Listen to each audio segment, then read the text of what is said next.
স্বাগত সকল দর্শক বন্ধুদের নতুন একটি হেরিটেজ ভ্রমণের ভিডিওতে। বন্ধুরা, আপনারা কি জানেন কলকাতার খুব কাছাকাছি রয়েছে বেশ কিছু রাজবাড়ি বা জমিদার বাড়ি। আমরা আপনাদের কাছে তুলে ধরব এরকমই বেশ কিছু রাজবাড়ির হদিশ, যা কলকাতা থেকে মাত্র 2-3 ঘন্টার দূরত্বে অবস্থিত।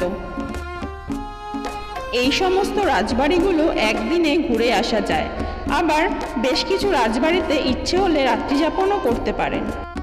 আজ আমাদের চ্যানেলের ভিডিওর মাধ্যমে আপনাদের সামনে তুলে ধরব কলকাতার খুব কাছাকাছি অবস্থিত জনপ্রিয় 5টি রাজবাড়ির সম্বন্ধে। তাহলে চলুন বন্ধুরা, আমরা ঘুরে নিই 5টি রাজবাড়ি।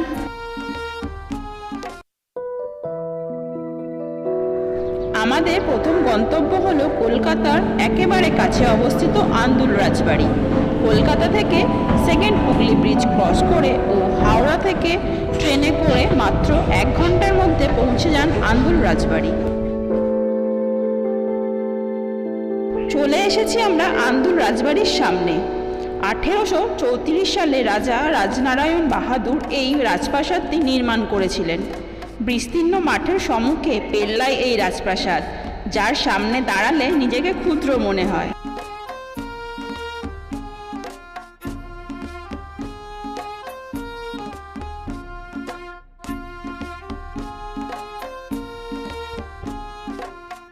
বাংলার ইতিহাসে হারিয়ে যেতে বসা সরস্বতী নদী নাকি একসময় প্রবাহিত হতো এই রাজবাড়ি প্রাঙ্গণ দিয়ে।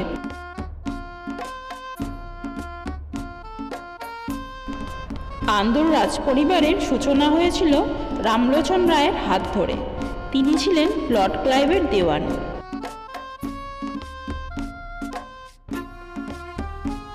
রাজা রামলোচন রায় প্রথম এই রাজবাড়িতে দুর্গাপুজোর সূচনা করেছিলেন। প্রথমবার দুর্গাপুজোর সময় উপস্থিত ছিলেন স্বয়ং লর্ড ক্লাইভ এবং সঙ্গে নিয়ে এসেছিলেন প্রচুর উপহার। জাঁকজমকপূর্ণ এই দুর্গাপুজোর সূচনা হতো কামান দেগে ও মোষ বলি দিয়ে। আজও রীতি মেনে দুর্গাপুজোর আয়োজন করা হয়, তবে বলি প্রথা অনেক আগেই বন্ধ হয়ে গেছে, আর কামান সে তো এখন অতীত। আন্দুল রাজবাড়ি বর্তমানে হেরিটেজ বিল্ডিংয়ের মর্যাদা পেয়েছে। বেশ কিছু বাংলা চলচ্চিত্রের শুটিংও হয়েছে এই রাজবাড়িতে।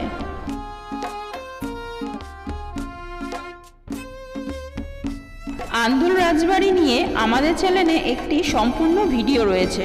ভিডিওটি দেখতে উপরের আই বাটনে যেতে পারেন। রাজবাড়ির ঠিক মাঝখানে রয়েছে 12টি স্তম্ভ বিশিষ্ট নাচঘর, যা ছিল রাজাদের বিনোদনের স্থান।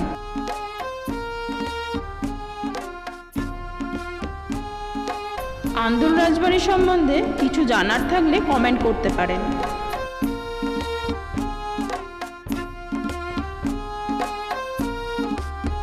আমাদের দ্বিতীয় গন্তব্যস্থল হলো বহু প্রাচীন জনপদ বরানগর। কলকাতা থেকে বরানগরের দূরত্ব মাত্র 15 থেকে 20 কিলোমিটার। কলকাতা থেকে চিতপুর ব্রিজ ক্রস করে বরানগর যেতে পারেন। এছাড়া হাওড়া বা হুগলি থেকে আসতে গেলে বালি ব্রিজ হয়ে আসতে পারেন। এছাড়াও আসতে পারেন মেট্রো রেলে চেপে বরানগর স্টেশনে। বরানগর হলো বহু প্রাচীন একটি জনপদ। বরানগরের রন্ধে রন্ধে রয়েছে ইতিহাস। রতনবাবু রোডে অবস্থিত জমিদার শ্রী পুলিন বিহারী রায়ের জমিদার বাড়ি আজও বরানগরের ঐতিহ্য বহন করে চলেছে। এই রাস্তার দুপাশে রয়েছে অনেকগুলো ভগ্নপ্রায় জমিদার বাড়ি। এর মধ্যে কাশীপুরের নারায়ণ হাউস হলো অন্যতম। এই জমিদার বাড়িতেই এসেছিলেন আমাদের প্রিয় নেতাজি সুভাষচন্দ্র বোস।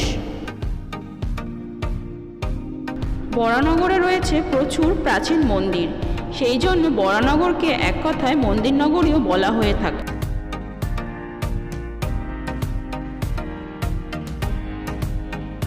এই বাড়িগুলোতে জমিদার বংশের বংশধরেরা এখনও বসবাস করেন, তাই বাড়িগুলির ভেতরে প্রবেশ করা নিষিদ্ধ।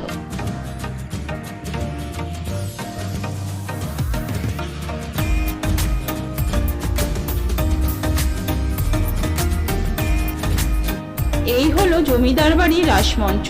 এখনও রাসের সময় এখানে পুজো হয় ও এই মাঠে মেলা আয়োজিত হয়।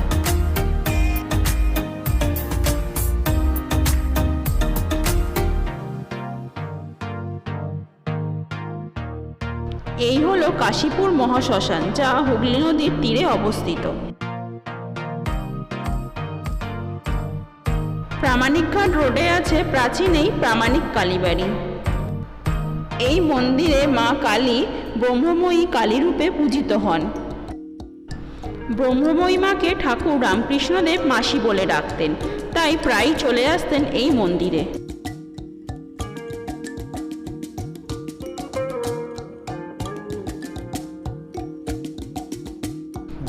এই রোড ধরে একটু এগোলেই দেখতে পাওয়া যায় হুগলি নদী, আর এই হুগলি নদীর ধার বরাবর এগোলেই দেখতে পাওয়া যায় প্রচুর প্রাচীন মন্দির, ঘাট ও মঠ। চলে এসেছি আমরা হুগলি নদীর তীরে সতীদাহ ঘাটে। যা রামমোহন রায় এই ঘাটের সামনেই সতীদাহ প্রথার বিরুদ্ধে প্রতিবাদ জানিয়েছিলেন, সেই স্মৃতি উদ্দেশ্যে এই ঘাটে রাজা রামমোহন রায়ের মূর্তি স্থাপন করা আছে।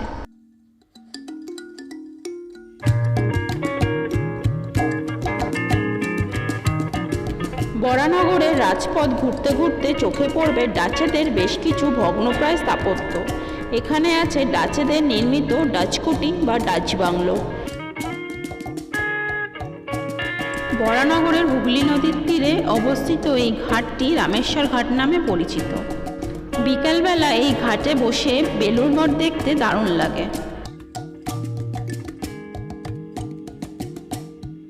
আমাদের চ্যানেলে রয়েছে বরানগর নিয়ে সম্পূর্ণ একটি ভিডিও, যা দেখতে ওপরের আই বাটনে বা ডেসক্রিপশন বক্সের লিঙ্কে যেতে পারেন।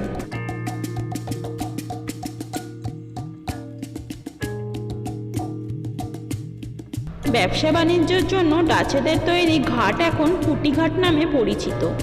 আর এই কুটিঘাট থেকে ভেসেল পেরিয়ে কিছুক্ষণের মধ্যেই চলে যেতে পারেন বেলুড় মঠ।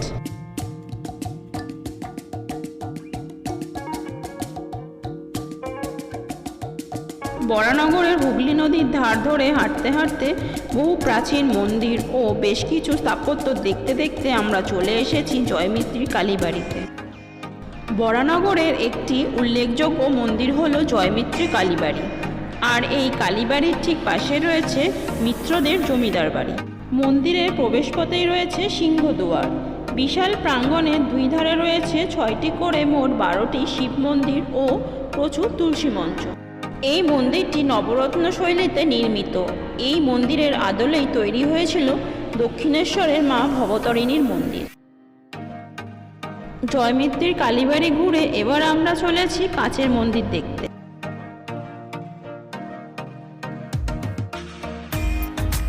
কাচের এই মন্দিরটি মণি মন্দির নামেও পরিচিত।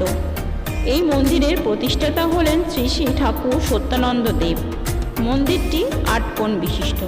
ভুবনেশ্বরের মন্দির অনুরূপে এই মন্দিরটি নির্মাণ করা হয়েছিল। শ্রী শ্রী ঠাকুর সত্যানন্দ দেবের অমূল্য বাণী হল বি লাইক আ ফ্লাওয়ার, অর্থাৎ ফুলের মতো সুন্দর হও।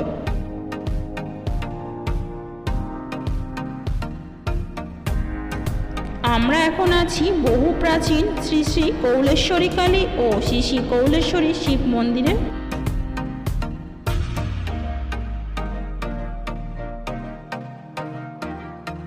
কাশীপুরে রতনবাবু ঘাটের সামনেই আছে শ্রীকৃষ্ণ চৈতন্য মঠ। হুগলি নদীর তীরে কাশীপুরের সবথেকে প্রাচীন ঘাট হলো এই রতনবাবু ঘাট। আমাদের নেক্সট ডেস্টিনেশন হলো খুবই জনপ্রিয় রাজবাড়ি, বাওয়ালি রাজবাড়ি। বাওয়ালি রাজবাড়ির প্রাচীনত্ব প্রায় 400 বছরেরও বেশি। মুঘল সম্রাটের সময় থেকেই বাওয়ালি জমিদারদের উল্লেখ আছে। আসুন প্রথমেই জেনে নিই বাওয়ালি রাজবাড়ি কিভাবে যাবেন। কলকাতা থেকে প্রায় 35 কিলোমিটার দূরে অবস্থিত বাওয়ালি। কলকাতা থেকে ডায়মন্ড হারবার রোড ধরে চলে আসুন ঠাকুরপুকুর। এরপর বাঁকড়াহাট রোড ধরে চলে আসুন রায়পুর মোড়। সেখান থেকে ডান দিকে বজবজ যাওয়ার রাস্তা ধরে চলে আসুন বাওয়ালি। এছাড়াও আসতে পারেন মাঝেরহাট থেকে ট্রেনে করে বজবজ স্টেশন। সেখান থেকে অটো বা টেকারে চেপে চলে আসুন বাওয়ালি টেকার স্ট্যান্ড। এখান থেকে পায়ে হেঁটে পৌঁছে যান বাওয়ালি রাজবাড়িতে।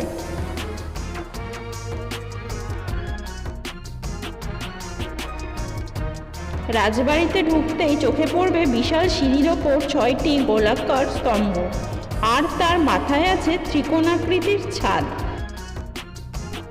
বাওয়ালির এই জমিদাররা হলেন মণ্ডল বংশের।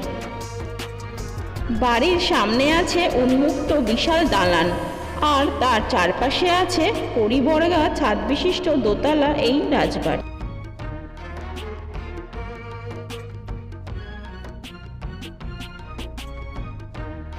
শতাব্দীর পর শতাব্দী ধরে বাওয়ালির ঐতিহ্যকে ধারণ করে আছে দ্য রাজবাড়ি বাওয়ালি।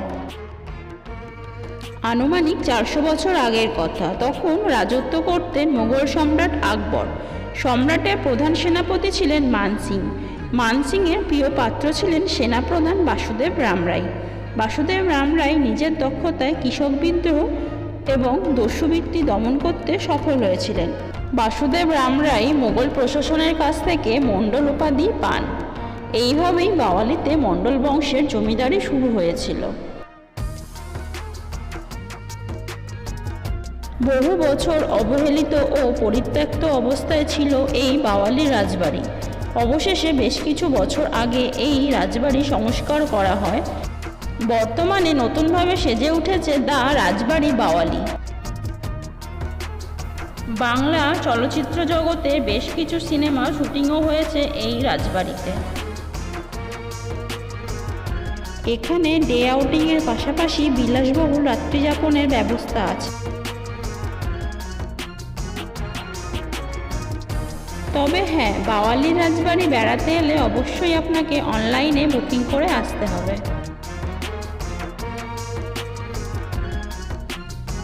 দ্য বাওয়ালি রাজবাড়ির ভেতরে আছে জেলখানা, পিয়ানো ঘর, বিলাসবহুল রেস্টুরেন্ট।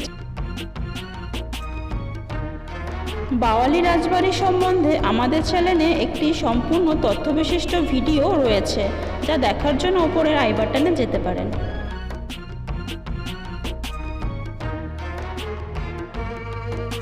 বাওয়ালির মণ্ডল জমিদার বাড়ির আরাধ্য দেবতা ছিলেন গোপাল। বাওয়ালি রাজবাড়ি যাওয়ার পথেই চোখে পড়বে তৎকালীন সময়ে বিশাল একটি নবরত্ন মন্দির। ঠিক তার পেছনে আছে বেশ কিছু ভগ্নপ্রায় মন্দির। মন্দিরগুলোর মধ্যে হলো শ্রী শ্রী রাধাকান্তজিউর মন্দির, শ্রী শ্রী গোপীনাথ মন্দির ও দ্বাদশ শিব মন্দির। ছোট্ট এই জায়গার মধ্যে একসাথে এতগুলো মন্দিরের অস্তিত্ব থাকায় বাওয়ালিকে গুপ্ত বৃন্দাবনও বলা হয়।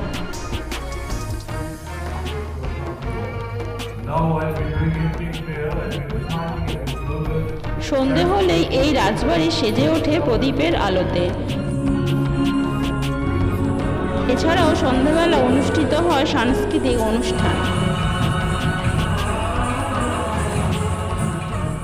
পরবর্তী ডেস্টিনেশন অর্থাৎ চতুর্থ রাজবাড়ি হল পূর্ব মেদিনীপুর জেলার অন্তর্গত ঐতিহ্যময় মহিষাদল রাজবাড়ি। প্রথমেই জেনে নিই কিভাবে যাবেন কলকাতা থেকে। দুভাবে আসা যায় মহিষাদল। 1, ধর্মতলা থেকে বাসে চেপে চলে আসুন নূরপুর। সেখান থেকে ফেরি পার করে চলে আসুন গেওখালি। গেওখালি থেকে টোটোয় চেপে মাত্র 10 মিনিটে পৌঁছে যান মহিষাদল রাজবাড়ি। এছাড়াও আসতে পারেন হাওড়া থেকে ট্রেনে সতীশ সামন্ত হল্ট স্টেশন। রাজবাড়ির সামনে আছে উন্মুক্ত প্রাঙ্গণ, আর তার মাঝখানে আছে একটি কামান। এই রাজবাড়ির নাম ফুলবাগ প্যালেস। মহিষাদল রাজবাড়ির প্রতিষ্ঠাতা হলেন রাজা জনার্দন উপাধ্যায়। আর রাজবাড়ির কমপ্লেক্সের মধ্যে রয়েছে রাজার বিশাল এই মূর্তি।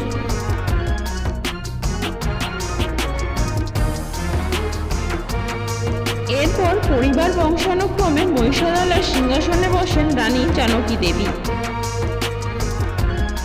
এই রাজবাড়িতে রাত্রি যাপনের সুবন্দোবস্ত রয়েছে।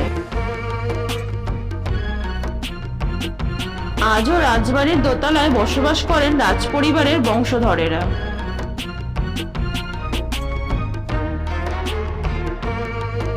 রাজবাড়ির নিচের তলায় আছে বিরাট বড় সংগ্রহশালা। মাত্র 10 টাকার বিনিময়ে তোমরা দেখে নিতে পারো এই সংগ্রহশালা। এখানে রাখা আছে তৎকালীন রাজাদের ব্যবহৃত অস্ত্রশস্ত্র, পোশাক আশাক, আসবাবপত্র, তৈলচিত্র, ঝাড়বাতি। এছাড়াও আছে রাজাদের শিকার করা বিভিন্ন জীবজন্তুর অবয়ব।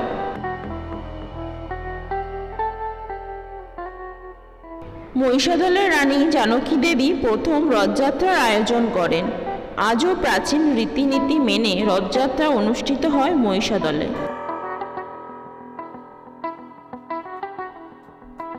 মহিষাদল রাজবাড়ি নিয়ে আমাদের চ্যানেলে একটি সম্পূর্ণ ভিডিও রয়েছে। ভিডিওটি দেখার জন্য আপনারা আই বাটনে যেতে পারেন। মহিষাদলের পুরাতন রাজবাড়ি, যা রঙ্গী বেসান্ত প্যালেস নামে পরিচিত, বাড়িটির পেছনে আছে শতাব্দী প্রাচীন শ্রী মদন গোপালজিউর 100 ফুট উঁচু নবরত্ন মন্দির। মহিষাদলের পুরানো রাজবাড়ি রঙ্গী বেসান্ত প্যালেসের অস্তিত্ব আজ আর নেই। বেশ কিছুদিন আগে ভেঙে পড়েছে সেই রাজবাড়ি। এই রঙ্গী বেসান্ত প্যালেসের সামনে আছে সিংহদুয়ার, যা আজও বর্তমান। শ্রী মদন গোপালজিউর মন্দিরটি খুব সুন্দরভাবে রক্ষণাবেক্ষণ করা হয় আজও। মন্দিরে প্রবেশের মুখে আছে দুটি নহবত। মন্দিরের দুধারে আছে দুটি শিব মন্দির, বিবাহ মণ্ডপ এবং বলরাম, সুভদ্রা ও জগন্নাথ দেবের মন্দির। ভিডিওটা তোমাদের কেমন লাগলো অবশ্যই কমেন্ট করে জানিও। এবার আমাদের গন্তব্য ঝাড়গ্রাম। হাওড়া থেকে ট্রেনে ঝাড়গ্রাম আসতে সময় লাগে ঘন্টা 3।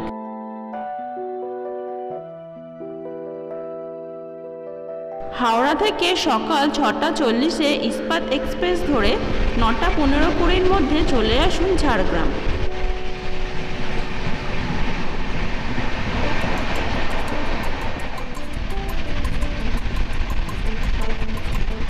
ঝাড়গ্রাম স্টেশন থেকে টোটো বা অটোতে মাত্র 30 মিনিটে পৌঁছে যান চিল্কিগড় রাজবাড়ি। রাজবাড়িতে প্রবেশের সম্মুখেই আছে বিশাল বড় একটি শিব মন্দির। পেল্লাই এই গেটের ভেতরে প্রবেশ করার পরেই চোখে পড়বে বিশাল বড় একটি উন্মুক্ত প্রাঙ্গণ। একসময় ঝাড়গ্রাম রাজবাড়ির তত্ত্বাবধানে ছিল চিল্কিগড় রাজবাড়ি। এখানকার রাজারা ছিলেন সামন্ত বংশীয়। রাজবংশের শেষ রাজা ছিলেন জগদীশচন্দ্র ধবলদেব। বর্তমানে এই রাজবাড়ি রাজ্য সরকারের তত্ত্বাবধানে হেরিটেজ স্থান হিসাবে চিহ্নিত করা হয়েছে। এই রাজবাড়িতে ঘোরার জন্য কোনো প্রবেশ মূল্য লাগে না। এই চিল্কিগড় রাজবাড়িতে বেশ কিছু বাংলা চলচ্চিত্রের শুটিংও হয়েছে। এই রাজবাড়িতে থাকার কোনো বন্দোবস্ত নেই, এখানে কোনো মানুষজন থাকে না। এটি একটি পরিত্যক্ত রাজবাড়ি। চিল্কিগড় রাজবাড়ির পাশ দিয়ে বয়ে চলেছে ডুলুং নদী। ঘুরে নিতে পারেন চিল্কিগড় রাজবাড়ি থেকে 1 কিলোমিটার দূরে অবস্থিত কনক দুর্গা মন্দিরে।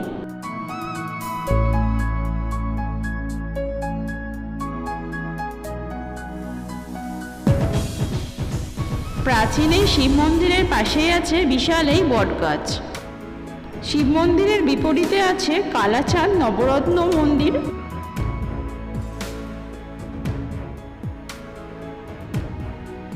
চিল্কিগড় রাজবাড়ি নিয়ে আমাদের চ্যানেলে রয়েছে একটি সম্পূর্ণ ভিডিও। ভিডিওটি দেখতে ওপরের আই বাটনে যেতে পারেন।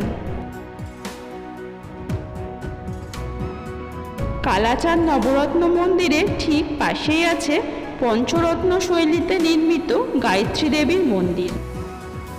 এখনও বিশেষ বিশেষ তিথিতে এই সমস্ত মন্দিরে পুজো হয়ে থাকে।